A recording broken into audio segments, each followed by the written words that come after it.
Ma'am, unsay inyong gibati karon na ining sunod-sunod, Maring, Lani, Hurricane Irma, before that Hurricane Harvey ba ko, ma'am?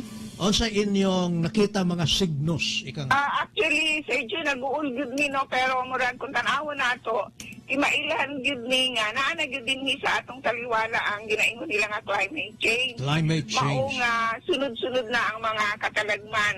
Internationally no, globally dili lamang dinhi sa Pilipinas.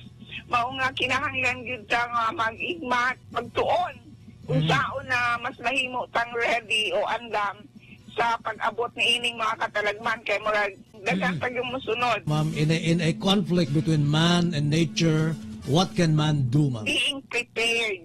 Kay murag kung naa na gyud ang battle sa atong mahimos against sa kusog na hangin, sa storm surge, sa kusog na ulan.